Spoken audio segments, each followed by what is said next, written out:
नमस्कार दोस्तों, आप सभी का हमारे चैनल स्टडी इन बिहार में स्वागत है। एक तरफ दुनिया में शांति कायम करने की बातें और दूसरी तरफ अपने ही घर में भुखमरी का आलम। तो आज हम पाकिस्तान के इसी गहरे विरोधाभास को समझने वाले हैं। एक ऐसा देश जो दुनिया में तो बड़ी भूमिका निभाना चाहता है, लेकिन जिसके अंदर एक बहुत बड़ा खाद्य संकट गहराता जा रहा है।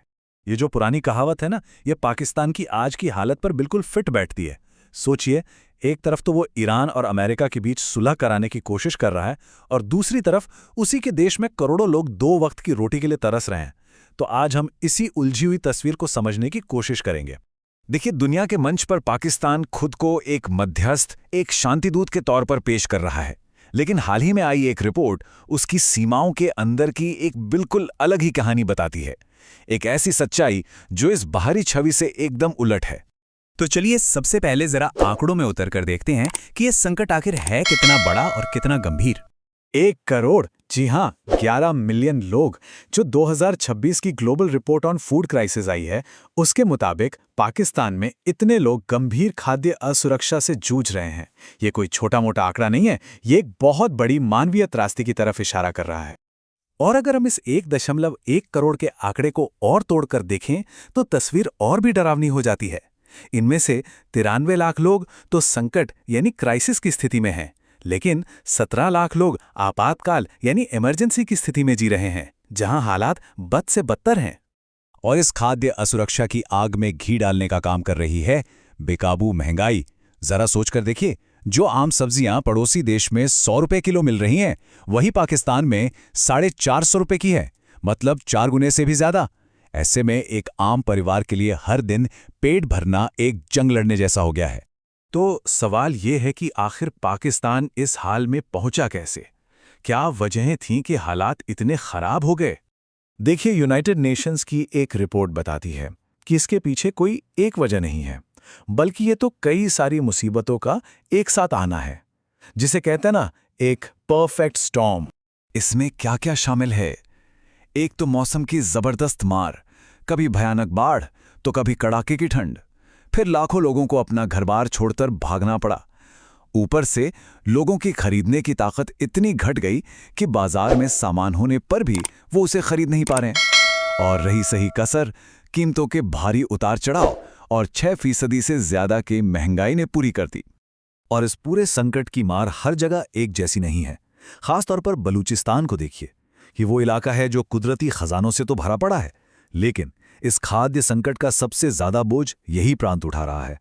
कुल जरूरतमंद आबादी का 25% हिस्सा, मतलब 1/4 अकेले बलूचिस्तान में है। अच्छा, इस संकट को और बेहतर समझने के लिए एक तुलना करते हैं। देखते हैं कि पाकिस्तान का तरीका खाद्य सुरक्षा के एक दूसरे मॉडल के सामने कहां खड़ा होता है। क्या आत्मनिर्भर होना एक बेहतर विकल्प था? एक तरफ है पाकिस्तान, जो अनाज के लिए दूसरे देशों पर निर्भर है, और दूसरी तरफ है भारत, जिसने सालों पहले 1966 में हरित क्रांति यानी ग्रीन रेवोल्यूशन जैसी नीतियों से अपने आप को अनाज के मामले में आत्मनिर्भर बना लिया। इसका नतीजा ये हुआ कि भारत को वैश्विक सप्लाई चेन के झटकों से एक तरह की सुरक्षा मिल गई, जबकि पाकिस्तान हमेशा इन झटकों के खतरे में रहता है। और इस आत्मनिर्भरता की पॉलिसी का सबसे बड़ा फायदा कब दिखा? कोविड-19 महामारी के दौरान, जब पूरी दुनिया की सप्लाई चेन ठप पड़ गई थी, भारत को बाहर से अनाज मंगाने की जरूरत नहीं पड़ी। यही फर्क होता है दूर की सोचने में। आत्मनिर्भरता असल में एक सुरक्षा कवच की तरह काम करती है। लेकिन ये मत सोचिएगा कि ये सिर्फ पाकिस्तान की कहानी है। नहीं, बिल्कुल नहीं। ये असल में पूरी दुनिया के लिए एक बहुत बड़ी चेतावनी है, एक वेकअप कॉल है। ये हमें दिखाता है कि हमारा ग्लोबल फूड सिस्टम कितना नाजुक और आपस में जुड़ा हुआ है। यूएन की एक बड़ी एजेंसी आईफैड, उसके हेड एल्वारो लारियो ने तो साफ साफ चेतावनी दी है। वो कहते हैं कि ये जो हम देख रहे हैं, ये कोई टेम्पररी झटके नहीं है, बल्कि ये एक स्थायी जाल है, एक वैश्विक स्थिरता का संकट है। मतलब ये अब एक न्यू नॉर्मल बनता जा रहा है, और ये बहुत खतरनाक है। और हमारी दुनिया कितनी ज़्यादा जुड़ी हुई है, इसका अंदाज़ा इस बात से लगाइए। एक्सपर्ट्स का कहना है कि अगर मिडल ईस्ट में आज के आज लड़ाई ख़त्म हो भी जाए, तब भी पूरी दुनिया को अगले कम से कम 6 महीने तक ऊंची कीमतों और महंगाई की मार झेलनी पड़ेगी। मतलब एक जगह की आग पूरी दुनिया को झुलसाती है।